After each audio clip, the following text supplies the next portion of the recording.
नमस्कार सभी साथियों का आपके अपने YouTube चैनल के ऊपर स्वागत करता हूं। और आज अपन एक नई वीडियो एक नया टॉपिक के साथ में डिस्कस करने वाले हैं। आज का अपना टॉपिक जो है वो रहेगा कॉकरोच के रिगार्डिंग। इससे पहले अपने डिस्कस जो इसका फाइलम है, संघ है, उसके बारे में डिस्कस कर चुके हैं अपन, जिसमें अपन ने पहले डिस्कस किया था कि आर्थ्रोपोडा जो संघ है उसके कैरेक्टर्स कौन से हैं, उसका वर्गीकरण कैसा है, उस क्लासेस कौन से शामिल की गई, सभी चीज़ों को हालांकि अपन डिस्कस कर चुके हैं। तो उसी पार्ट को आगे बढ़ाते हुए आज अपन बात करते हैं कॉकरोच। और कॉकरोच एक ऐसा टॉपिक है जिसमें से आरपीएससी के द्वारा हमेशा से फेवरेट रहा है और इसमें से एक या दो क्वेश्चन हमेशा बनते ही बनते हैं। एक तो फिक्स है, मान के चलो, कभी कभी इससे दो क्वेश्चन भी पूछे जाते हैं। कौन से क्वेश्चन आ चुके हैं उन सभी का अपन लास्ट तक डिस्कस करते हैं।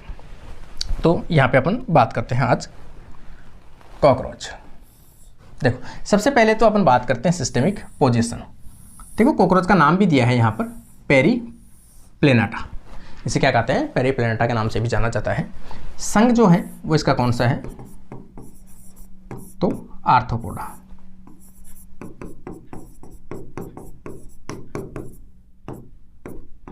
आर्थ्रोपोडा।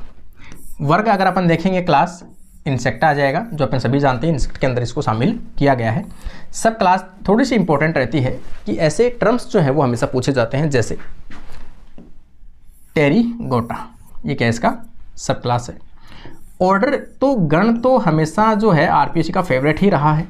ये गण शब्द हमेशा कई बार पूछा जा चुका है, मेंढक का, खरगोश का, इनका कभी पूछा जा सकता है। तो ऑर्डर आपको याद रखना है एक्जो टेरिगोटा। जीनस अपना आ जाएगा पेरीप्लेनाटा और स्पीशीज इसका आ जाएगा अपना अमेरिकाना। आगे अपन देखते हैं, इंसेक्ट होने के कारण से इसमें जो संधि युक्त उपांग जो है, जो भी अपेंडेजेस है वो कैसे होते हैं? संधि युक्त होते हैं। इसकी विशेषता है हीमोसील जो है इसमें पाई जाती है। हीमोसील जहाँ पर एक ऐसी बड़ी गुहा जिसमें रक्त या ब्लड पाया जाता हो, उसे अपन क्या कहते हैं? हीमोसील कहा जाता है, जिनके अंदर हीमोलिम्फ पाया जाता हो। बाह्य कंकाल पाया जाता है, जो किसका बना होता है? अभी काइटिन का बना होता है। ये क्वेश्चन वेरी इंपॉर्टेंट है, थोड़ा याद रखना आपको कि जब भी आप कॉकरोच पढ़ते हो तो इसका बाह्य कंकाल जो आवरण पाया जाता है, पंख वगैरह होते हैं, उनके अंदर किसका डिपोजिशन ज़्यादा होता है? काइटिन का। इंसेक्ट जो क्लास है यहाँ पर, ये आर्थ्रोपोडा की सबसे बड़ी क्लास, सबसे बड़ा वर्ग कह सकते हैं, जिसके अंदर आर्थ्रोपोडा के लगभग 75% जो सदस्य हैं वो किसमें शामिल किए जाते हैं? इंसेक्ट के अंदर शामिल किए जाते हैं। बॉडी यदि आप देखोगे इसके 3 पार्ट में डिवाइड रहता है। एक सिर वाला भाग हेड, थॉरेक्स मध्य वाला भाग, और एक एब्डोमेन, ये उदर वाला भाग जो होता है, बटा होता है। 3 जोड़ी लेग्स पाई जाती है। ये भी याद रखना है कि कॉकरोच के अंदर कितनी जोड़ी पैर पाए जाते हैं? 3 जोड़ी पैर पाए जाते हैं, इसलिए इन्हें क्या कहते हैं? हेक्सोपोडा कहा जाता है। 2 जोड़ी पंख पाई जाती है। पंख वाला टॉपिक है वो हमेशा इंपॉर्टेंट रहता है, जो आगे अपन बात करेंगे। इसमें जो पंख पाए जाते हैं वो कैसे होते हैं? असमान प्रकार के होते हैं, ठीक है ना, असमान प्रकार के, और या फिर डिसिमिलर प्रकार के जो पंख है वो पाए जाते हैं। आगे वाले जो पंख होते हैं वो बड़े होते हैं, टैगमेना कहा जाता है, और हार्ड होते हैं, प्रोटेक्शन का काम करते हैं। जबकि पीछे वाले जो है वो थोड़ा बहुत ही उड़ पाते हैं, उसके लिए फ्लाइट का काम करता है। हालांकि उड़ने में ज़्यादा एक्सपर्ट नहीं है, बहुत कम उड़ पाते हैं, इसलिए कहते हैं रनिंग करने वाले जीव होते हैं, रनिंग करने वाले इंसेक्ट होते हैं। देखो, एक इसमें से ये जो क्वेश्चन है वो हमेशा पूछा जाता है, कैनाबेलिज्म किसे कहा जाता है? तो कैनाबेलिज्म ऐसे कोई भी जीव जो अपने ही प्रजाति के जीवों का मांस खाता हो, उसे क्या बोलते हैं? कैनाबोलिज्म कहा जाता है, कैनाबेलिज्म कहा जाता है। तो जब इनको भोजन नहीं मिलता है तो ये क्या करना स्टार्ट कर देते हैं? अपने जीवों को खाना स्टार्ट कर देते हैं, मतलब अपने ही जीवों के मांस खाना स्टार्ट करते हैं। तो ऐसा जो कैरेक्टर है, ऐसा जो लक्षण है, उसे क्या कहता है? कैनाबेलिज्म कहा जाता है। और ये गुण जो है वो किस में पाया जाता है? कॉकरोच के अंदर पाया जाता है। ये दोनों क्वेश्चन इंपॉर्टेंट है। किस में पाया जाता है? कॉकरोच में। परिभाषा पूछी जाए, कैनाबलिज्म, दोनों क्वेश्चन आ चुके हैं भाई, इसलिए बोल रहा हूँ आपको बार बार। जिस चीज़ के आगे मैं अगर ऐसे लगा दूँ, इसका मतलब समझ जाना कि ये क्वेश्चन आ चुका है। अगर बुक में भी कहीं लगा हुआ मिले तो भी समझ जाना आप, ठीक है ना। इनमें गुणसूत्रों की संख्या जो है वो इंपॉर्टेंट बनी यहाँ पर कि ये कैसे होते हैं? डिप्लॉयड होते हैं, द्विगुणित होते हैं। इनमें गुणसूत्रों के 33 जोड़े हैं वो पाए जाते हैं, या 34 जोड़े हैं वो पाए जा सकते हैं। मैक्सिमम चांस में ऑप्शन दोनों साथ में कभी नहीं मिलेंगे, आपको अलग मिलेंगे। तो इसमें मैक्सिमम चांसेज है कि इसमें गुणसूत्रों की संख्या कितनी पाई जाती है? 33 जोड़े पाए जाते हैं, 33। इसके कुछ एग्जाम्पल है, जैसे ब्लाटा ओरिएंटलिस, जिसे ब्लैक प्रकार का एक कॉकरोच पाया जाता है। यहाँ पर कहोगे आप ब्लाटा जर्मेनिका, ये सबसे बड़ा कॉकरोच अभी, मतलब सबसे छोटा, ठीक है ना। सबसे छोटा कॉकरोच आपसे पूछा जा सकता है, हालांकि बड़ा जो है वो तो अमेरिकाना जो है वो काफ़ी बड़ा है, ठीक है ना। तो यहाँ पर सबसे छोटा यदि आपसे पूछा जाए तो कौन सा आ जाएगा, ब्लाटा जर्मेनिका। एक इसका लक्षण जो है वेरी इंपॉर्टेंट जो शब्द अब आगे आया है कि इनमें उड़ने की क्षमता कम होकर ये दौड़ना पसंद करते हैं, ये तेज गति के साथ में दौड़ते हैं। इस कंडीशन को, इस कैपेसिटी को क्या कहा जाता है, कर्सोरियल एनिमल कहा जाता है। कोई भी ऐसे जीव, इंसेक्ट जो केवल दौड़ने में परफेक्ट होते हैं, तेज गति से दौड़ पाते हैं, उन्हें अपन देखें उससे पहले वो छुप जाते हैं, ऐसे वाली जो कंडीशन होती है उसे अपन क्या बोलते हैं, कर्सोरियल एनिमल्स के नाम से जानते हैं। ये लक्षण भी किसमें पाया जाता है, कॉकरोच के अंदर पाया जाता है। कॉकरोच के अंदर सभी अपन जानते हैं, अपने घरों के अंदर यदि किसी भी कॉर्नर, किसी भी जगह पे सामान पड़ा है, थोड़ी नमी है, अगर अपन वहाँ साफ सफाई नहीं रखते हैं तो कॉमन बात है कि आपको कॉकरोच आपको कहीं ना कहीं आपको देखने को मिल ही जाते हैं। और जैसे ही नाइट में ये रात्रिचर होते हैं, अपन जानते हैं दिन के अंदर अपने को दिखाई नहीं देते हैं, इसका मतलब ये कब निकलते हैं, रात को निकलते हैं। जैसे ही आप अपना काम कंप्लीट करके निकलते हो घर से सोने के लिए, तो आप देखोगे किचन के अंदर जो भी आपने सफाई नहीं की है, सामान ऐसा रह गया है, तो 100% वहाँ पर कॉकरोच उन सभी चीज़ों के ऊपर घूमेंगे। इसलिए अपन कहते हैं कि भी खाना वाना जो भी आपका नाइट में है, शेष बचा है आपका, या तो फ्रिज में रखो या फिर उसे सुरक्षित रखो, ढक के रखो किसी चीज़ से, ताकि उसके अंदर कॉकरोच वगैरह एंटर ना करें। क्योंकि जैसे ही उनको अंधेरा मिलता है, नाइट मिलती है, उस टाइम पे बाहर निकलते हैं, और जैसे आप लाइट ऑन करोगे उससे पहले तो छिप जाएंगे, क्योंकि इनमें दौड़ने की स्पीड काफ़ी तेज़ रहती है। ये फास्ट रनर होते हैं, ठीक है ना। फास्ट रनर को ही अपन क्या कहते हैं, कर्सोरियल एनिमल्स के नाम से जाना जाते हैं। और इनमें उड़ने की क्षमता है वो बहुत कम पाई जाती है, याद रख लेना भाई। देखो अब मैंने आपको एक टर्म बताया था, आगे अपन चलो आगे थोड़ा सा खिसकाते हैं इसको। देखो यहाँ पे देखो एक वेरी इंपॉर्टेंट टर्म है जिस पे से क्वेश्चन हमेशा बनता है कि जो इनके अंदर अगर जो पंख है वो पाए जाते हैं, अगर पंख जो होते हैं वो बड़े प्रकार के होते हैं, जबकि इनके अगर पंख के अंदर हार्ड स्ट्रक्चर भी देखने को मिलती है। इनमें कैसे होते हैं, हार्ड होते हैं, रफ होते हैं और प्रोटेक्शन का काम करते हैं। किसका काम करते हैं, प्रोटेक्शन का काम करते हैं। हार्ड होने का कारण जो है, इनके ऊपर किसका डिपोजिशन पाया जाता है, तो आप कहोगे काइटिन का, काइटिनियस का आवरण पाया जाता है। अब इसके रिगार्डिंग अपन देखेंगे, जो अग्रपंख है उसको कहते क्या है, टैगमिना। उसे क्या कहते हैं, टैगमिना कहा जाता है। या फिर आगे अपन एक टर्म और आएगा, कॉकरोच की पहली पंख जोड़ी जो होती है वो कठोर, प्रोटेक्टिव तथा लीदरिंग होती है। ये मेजोथोरेक्स के ऊपर पाई जाती है भाई। इनमें जो मध्य जो भाग होता है जिसे अपन क्या कहते हैं, थोरेक्स, ठीक है ना, ये थोरेक्स भाग है, जैसे अपन सभी देखेंगे यहाँ पर।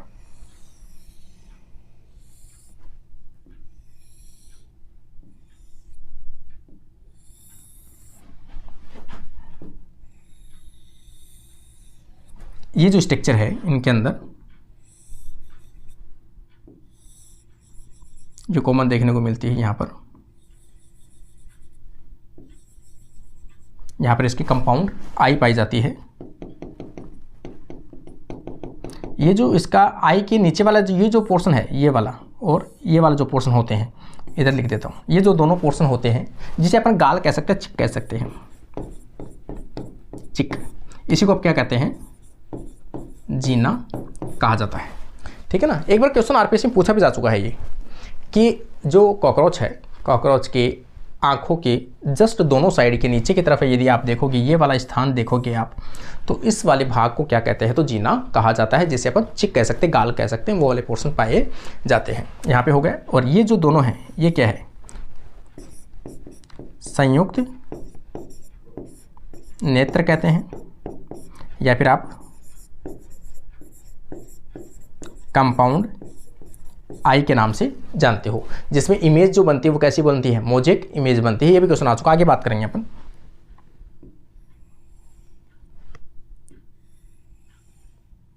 इसके अंदर आप देखोगे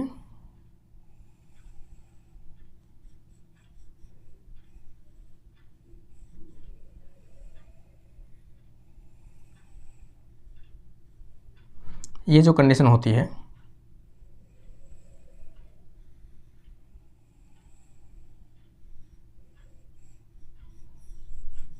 देखो ये कंडीशन, इसका मतलब ये जो खंड है, ये जो भाग है, इसे क्या बोलते हैं,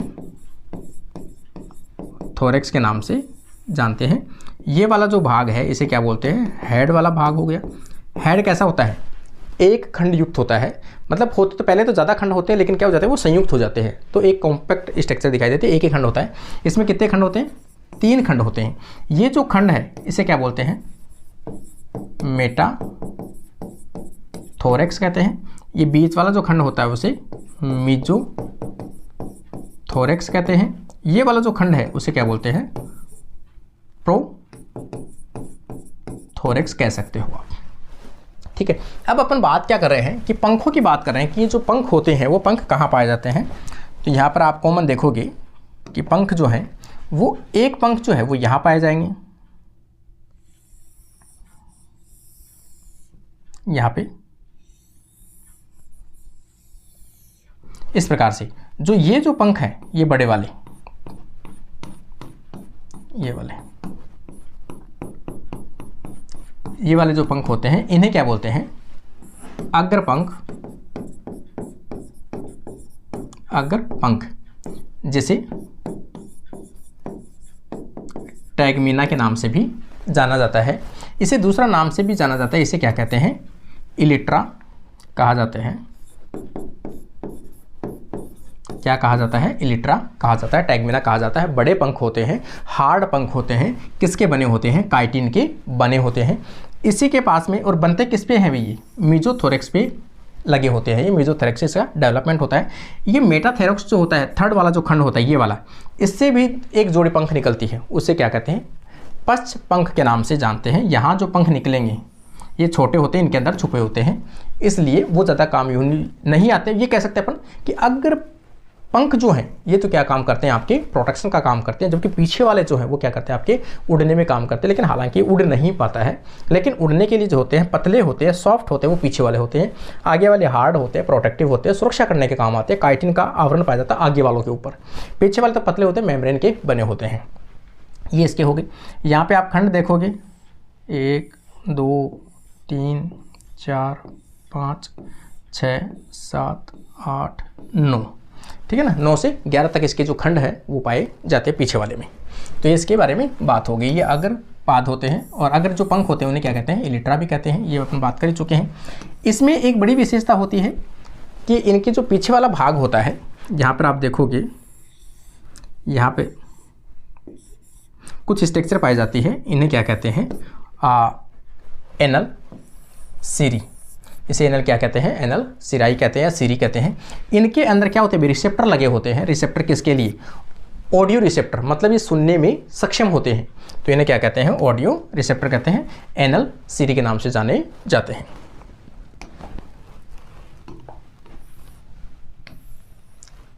देखो एक इंपॉर्टेंट टॉपिक जो है यहाँ से स्टार्ट होता है कि इसमें क्या क्या चीज़ें पाई जाती है, भ्रूणीय अवस्था में क्या पाई जाती है, मेच्योर अवस्था में क्या पाई जाती है। तो क्वेश्चन यहाँ से बनता है, शरीर के भाग और बॉडी के पार्ट्स। तो कौन से पार्ट्स में क्या क्या चीज़ें पाई जाती है भ्रूणीय अवस्था में देखते हैं एक तो, और एक आप देखोगे वयस्क अवस्था के अंदर, एडल्ट अवस्था के अंदर, मेच्योर अवस्था के अंदर कि कौन से भागों में कितने कितने खंड, क्या क्या विशेषता है। सबसे पहले देखोगे हेड वाला पार्ट, भ्रूणीय अवस्था, कितने खंड पाए जाते हैं भाई, 6 खंडों से मिलकर बना होता है। कितने सेगमेंट होते हैं, 6 सेगमेंट होते हैं। अब आप इसमें देखोगे 6 खंड जो हैं वो क्या होते हैं, जुड़ जाते हैं आपस में, फ्यूज हो जाते हैं। फ्यूज होकर लास्ट में परिपक्व अवस्था के अंदर एक खंड पाया जाता है, जो अपन यहाँ पर बात कर रहे हैं। कभी आपसे पूछा जाए कि जो वयस्क अवस्था के अंदर जो इनका हेड है, सर है, वो एक खंड युक्त होता है, लेकिन भ्रूणीय अवस्था में कई खंडों से मिलकर उसका निर्माण हुआ है। तो कितने खंडों से उसका निर्माण हुआ, तो आप कहोगे 6 खंडों के फ्यूज होने से उसका निर्माण हुआ है। बीच वाला जो पार्ट है वो क्या है, थोरेक्स भाग है। थोरेक्स भाग को मैंने अभी भी बताया आपको। भ्रूणीय अवस्था में भी देखोगे आप कितने खंडों में बटा होता है, वो 3 खंडों के अंदर बटा होता है। यहाँ पर इस प्रकार से 3 खंड हैं, 1 2 3। तो इन तीनों खंडों को मैच्योरेशन जब होगा तो भी 3 ही खंड रहेंगे। ये परिपक्व अवस्था जब आएगी तभी कितने खंड रहेंगे, 3 खंड रहेंगे। यहाँ पर आप देखोगे लास्ट वाला जो भाग है, उदर वाला भाग है, एब्डोमेन वाला जो भाग है, उसमें कितने खंड पाए जाते हैं भ्रूणीय अवस्था के अंदर, 9 खंड जो हैं, मतलब 11 खंड। भ्रूणीय अवस्था में कितने खंड पाए जाते हैं भाई? 11 खंड पाए जाते हैं, जबकि आप मेच्योर अवस्था में आप देखोगे तो कितने हो सकते हैं? यहाँ पर 10 खंड हो सकते हैं। कुल खंडों की संख्या यदि आप देखोगे भ्रूणीय अवस्था में कुल खंडों की संख्या कितनी हो सकती है? 20 हो सकती है। वेरी इंपॉर्टेंट है कि भ्रूणीय अवस्था के अंदर कॉकरोच के अंदर खंडों की संख्या कितनी है? 20 है। परिपक्व अवस्था में खंडों की संख्या जो है वो कितनी है? 14 है। इंपॉर्टेंट है। क्यों 20 से 14 कैसे हुई? तो आप कहोगे कि इसके अंदर फ्यूजन हुआ है वहाँ पर, ठीक है ना। इसमें थोड़ा सा हो सकता है एक खंड तो यहाँ पे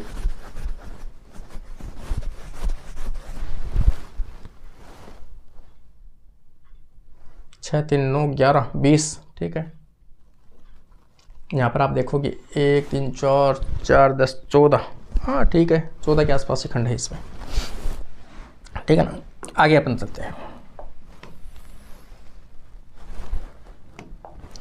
देखो पहला जो हेड वाला भाग है उसको अपन थोड़ा सा देखते हैं। ये 6 खंडों के फ्यूज होने से बना हुआ भाग होता है जो एक ट्राईएंगुलर भाग होता है। देखो ये भी एक विशेषता है, इसका आगे वाला जो भाग होता है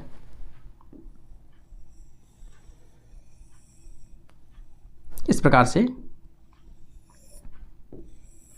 भाग होता है। ये कैसा होता है भाई? ट्राईएंगुलर भाग होता है, ठीक है ना, त्रिकोणीय भाग होता है। यह हाइपोनेथस या हाइपोनेथस कंडीशन में पाया जाता है। ये टर्म एक बार क्वेश्चन में पूछा जा चुका है। इससे क्या कहते हैं कि ये जैसे बॉडी है, इसको थोड़ा सा समझो। यहाँ पर अपन बना देते हैं, ये एक बॉडी है, ये पीछे वाला भाग है, यहाँ से जो इसका भाग है ये कैसा है? नीचे की तरफ झुका हुआ है। कितने डिग्री पर?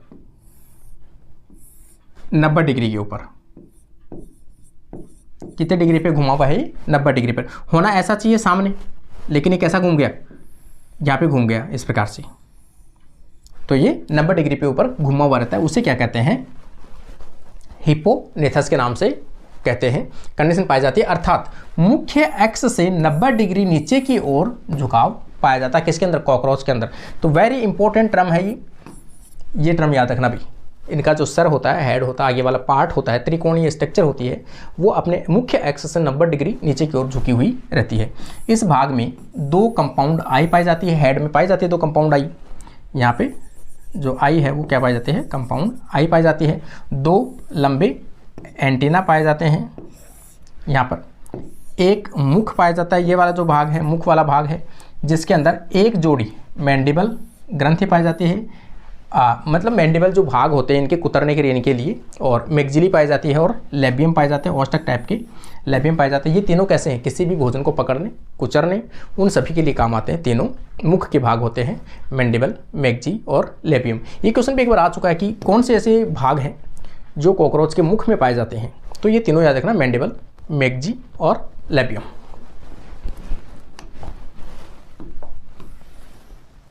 देखो आगे आप देखोगे प्रकाशग्राही अंग कि इनमें प्रकाशग्राही अंग कौन से पाए जाते हैं। तो इनमें फोटो रिसेप्टर ऑर्गन के रूप के अंदर एक जोड़ी फेनेस्ट्रा या ओसिलर स्पॉट पाए जाते हैं। इन्हें क्या कहते हैं? ओसिलर स्पॉट कहते हैं, जो प्रकाश फोटो रिसेप्टर के रूप में काम करते हैं, लाइट को कैप्चर करते हैं। और लाइट को मैंने आपको बताया था वैसे भी कि ये लाइट को कैप्चर करने को ज़्यादा तो इतना सेंस नहीं करते, क्योंकि अंधेरे को महसूस करते हैं ये, और अंधेरे के अंदर ही अपने जितने भी कार्य होते हैं वो सभी संपन्न करते हैं।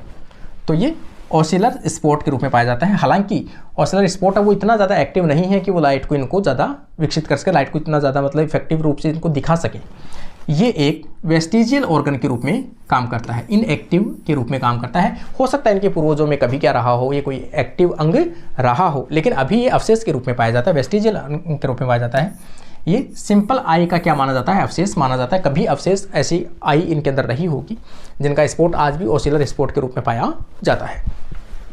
इनमें एक जोड़ी जो है वो एंटीना पाई जाती है। इनके कुछ विशेष ग्राही एंटीना के ऊपर भी रिसेप्टर पाए जाते हैं भाई, जो टच करने, टेम्परेचर और वाइब्रेशन को महसूस करने में सक्षम होते हैं, ठीक है ना। तो एंटीना के ऊपर भी रिसेप्टर पाए जाते हैं।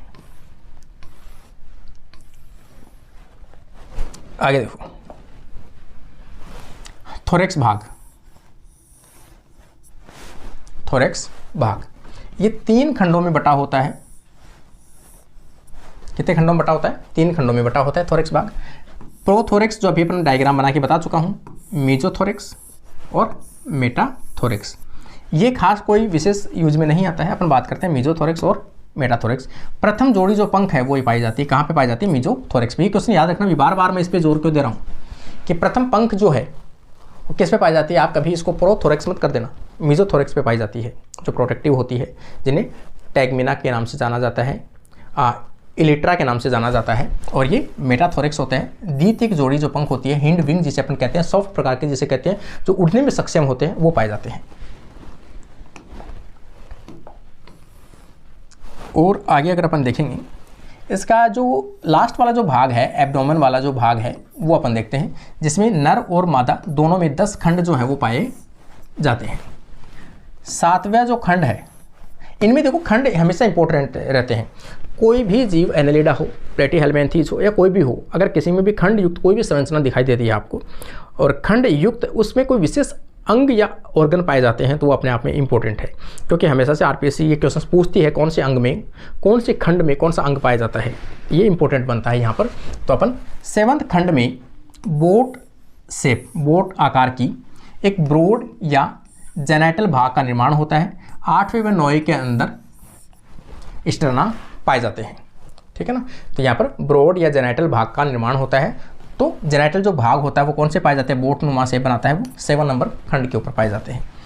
10वां खंड, लास्ट वाला, जो एक जोड़ी जॉइंटेड फिलामेंटस स्ट्रक्चर पाई जाती है, जिसे एनल सिराई कहते हैं, जो अपन अभी भी बात कर चुके हैं। एनल सिराई जो पाए जाते हैं वो लास्ट के अंदर 10वें खंड के ऊपर, इस वाले जो स्ट्रक्चर, ये 10वां खंड है सपोज, तो इसके ऊपर इस प्रकार की जो स्ट्रक्चर है वो पाई जाती है, जिसे क्या कहते हैं? एनल सिराई कहते हैं। और ये कैसे होते हैं? जॉइंटेड होते हैं, इस प्रकार से, इस प्रकार से पाए जाते हैं ना, टुकड़ों में बने होते हैं इस प्रकार से। तो इसे क्या कहते हैं? एनल सिराई कहते हैं। कभी पूछा जाए आपसे, ये क्वेश्चन शायद एक बार आ चुका है या नहीं आ चुका है, इतना एकदम फिक्स याद नहीं आ रहा, लेकिन एनिमल सिराई का एक बार पूछा जा चुका है कहीं ना कहीं शायद, कि 10वें खंड के ऊपर कौन से खंड पे पाया जाता है? तो 10वें खंड के ऊपर पाया जाता है।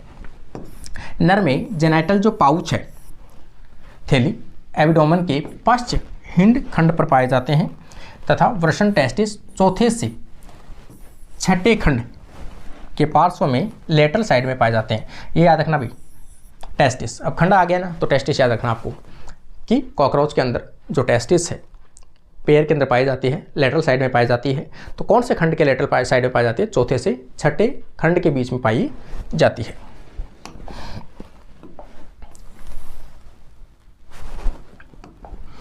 आगे आप देखोगे स्ट्रिंग ग्लैंड,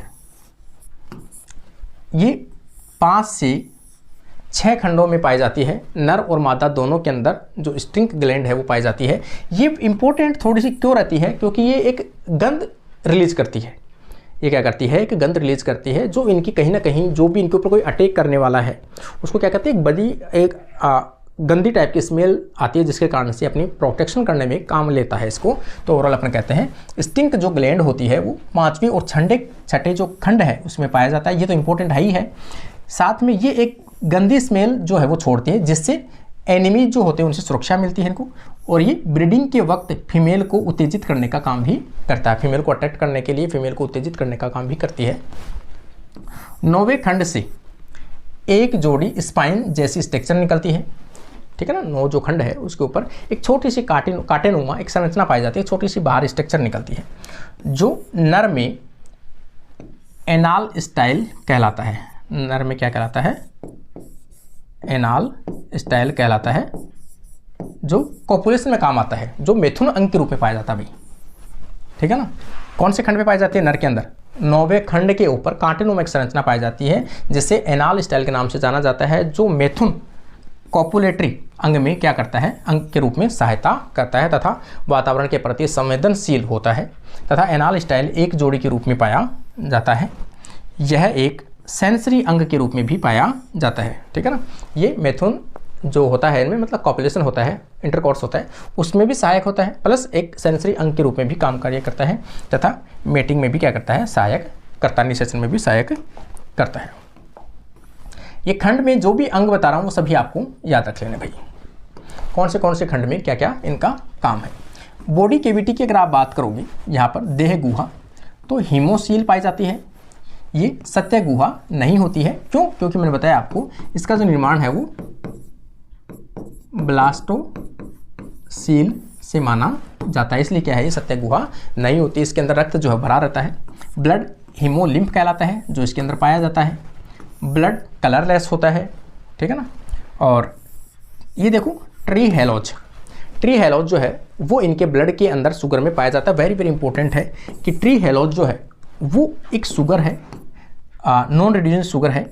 क्या है? एक शुगर है। कैसी है? डाइसैकेराइड है।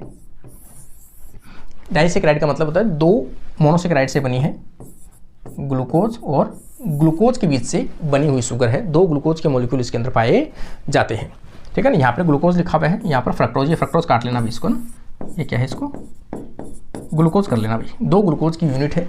दोनों ग्लूकोज में यदि ये बॉन्ड देखोगे आप कौन सा होता है तो 1 अल्फा अल्फा 1 ग्लाइकोसाइडिक बॉन्ड। कौन सा बॉन्ड है भाई? अल्फा अल्फा 1 ग्लाइकोसाइडिक बॉन्ड होता है।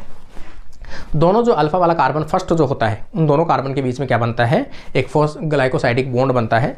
तो ये ग्लाइकोसाइडिक बॉन्ड जो है ये बनने के कारण से इनमें कोई दूसरा शुगर अब आके इनके ऊपर नहीं जुड़ पाता है, इसलिए पॉलीसैकेराइड वो नहीं बना पाएंगे। ऐसे शुगर को अपन क्या कहते हैं? नॉन रिड्यूसिंग शुगर कहा जाता है।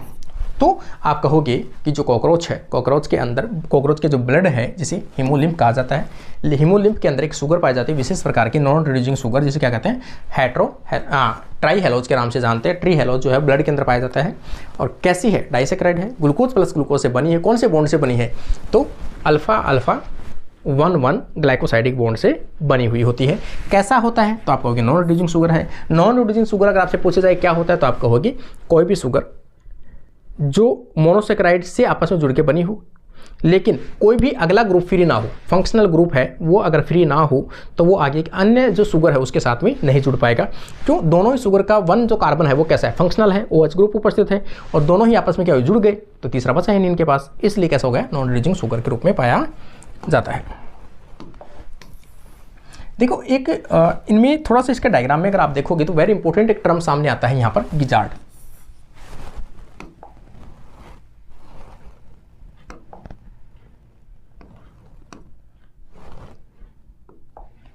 देखो ये जो गिजार्ड शब्द है ये इंपॉर्टेंट है, ठीक है ना। भोजन को पीसने के लिए काम आता है। हालांकि इस प्रकार के जो स्ट्रक्चर है आप इसको ऐसे बना सकते हो, एक मस्कुलर स्ट्रक्चर होती है और इसके अंदर एक दांत नुमा जो संरचना है ये जो पाई जाती है किसकी बनी होती है? काइटिन की बनी होती है। स्मॉल टिथ जैसी संरचना, आभासी टिथ जैसी संरचना होती है जो भोजन को यहाँ पर पीसने के लिए काम आती है, ठीक है ना। ये गिजार्ड है। गिजार्ड कॉकरोच में एक मांसपेशियों से बना अंग होता है जो भोजन को छोटे टुकड़ों में पीसता है। ये क्वेश्चन आ चुका है ना, गिजार्ड का काम क्या है? तो आप कहोगे बड़े टुकड़ों को भोजन के बड़े टुकड़ों को छोटे टुकड़ों के अंदर तोड़ना और उनको पीसना, ये काम किसका है? ताकि उसे अच्छे से पचाया जा सके। ये काम किसका भाई? गिजार्ड का काम है। इसमें एक केविटी पाई जाती है जिसे अर्मेरियम के नाम से जाना जाता है, जिसके अंदर ये पीसता है। इसमें 6, मैंने अभी बताया ना कितने पाए जाते हैं? ये टिथ जैसी जो छोटी छोटी संरचना पाई जाती है, कितनी पाई जाती है? 6 पाई जाती है। किसकी बनी होती है? क्यूटिकुलर टिथ बने होते हैं, मतलब काइटिन के बने होते हैं, टिथ बने होते हैं। जो 6 काइटिनियस दांत नुमा संरचना पाई जाती है, 6 पाई जाते हैं भाई, ये इंपॉर्टेंट है। गुहा में पाए जाते हैं जो भोजन को ग्राइंडिंग करने के लिए काम आता है, मतलब छोटे पीसने के रूप में काम आता है ताकि इनको अच्छे से पचाया जा सके। यह क्रोप तथा मिडगट के बीच में पाया जाता है। कहाँ पाया जाता है भाई? क्रोप जो ऊपर वाला भाग है, ये वाला जो भाग है, ये वाला जो भाग है ये तो क्या है? क्रोप है। क्रोप के जस्ट यहाँ जो भाग पाया जाता है वो कौन सा पाया जाता है? गिजार्ड पाया जाता है। गिजार्ड के नीचे की तरफ भाग देखोगे तो कौन सा पाया जाता है? मिडगट पाई जाती है। तो मिडगट ये हो गई और ये हो गया क्रोप। क्रोप के बीच वाला जो भाग है ये वाला, इसमें क्या पाया जाता है? गिजार्ड पाया जाता है।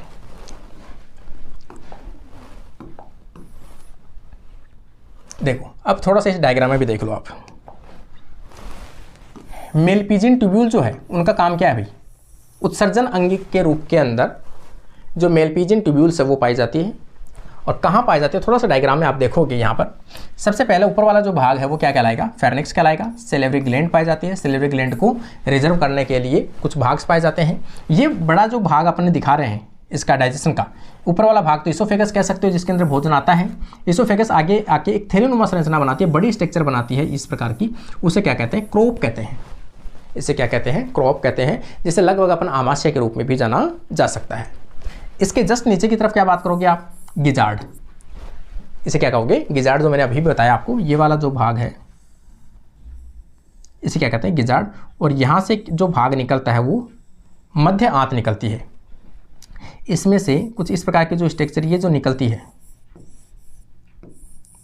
ये एक लीवर के रूप में काम करती है, जिसे क्या कहते हैं, हिपेटिक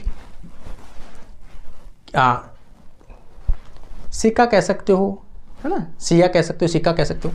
हेपेटिक जो सिक्का है वो पाया जाता है, कहाँ पे पाया जाता है भी, लिजार्ड। और जो यहाँ पे ये जो है मेजेंट्रॉन या मिड गट जो है उसके बीचों बीच में पाई जाती है। मिड गट और हिंड गट, यहाँ से तो मिड गट जो है वो ख़त्म होती है और यहाँ से जो पश्च आंत है वो शुरू होती है। दोनों के बीच में कुछ इस प्रकार की ट्यूबुलर संरचना पाई जाती है, ये वाली, इस प्रकार से। उन्हें क्या कहते हैं, मेलपीजियन ट्यूब्यूल्स के नाम से जान जाते हैं, जिनका मुख्य काम जो है वो क्या करता है, एक्सक्रेटरी ऑर्गन के रूप में पाए जाते हैं, उत्सर्जी अंग के रूप में पाए जाते हैं। नाइट्रोजन युक्त जितने भी उत्सर्जी पदार्थ हैं उन सबको बाहर निकालने का काम करता है। तो ये आगे, इसके आगे वाला जो भाग है ये क्या रहेगा, इलियम। ये वाला भाग है वो कोलम। और लास्ट में सबसे वाला जो भाग है जहाँ पर जो भी वेस्ट प्रोडक्ट है, मल है, उनको इकट्ठा किया जाता है, उसे क्या कहते हैं, रेक्टम कहते हैं, ठीक है ना। और ये जो भाग निकले रहते हैं यहाँ वाली, एनाल सिराई के नाम से जाना जाता है। आगे देखो, मेलपीजियन जो ट्यूब्यूल्स है जो उत्सर्जी अंग के रूप में काम करती है, भाई ये जीव होते कैसे, कॉकरोच के अपन पढ़ रहे हैं, तो ये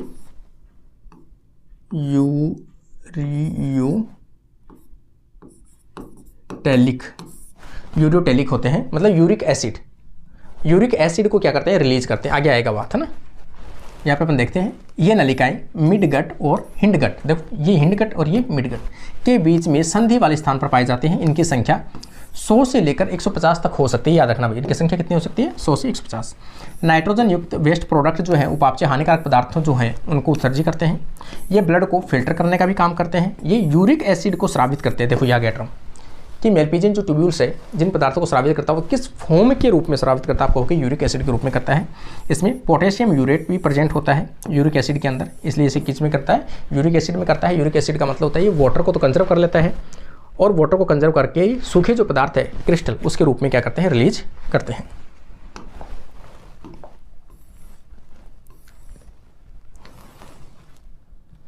ठीक है, यहाँ पे आप देखोगे, थोड़ा सा और देख लेते हैं। ये भोजन की पहचान एंटेना की सहायता से करते हैं, पहचान पाते हैं।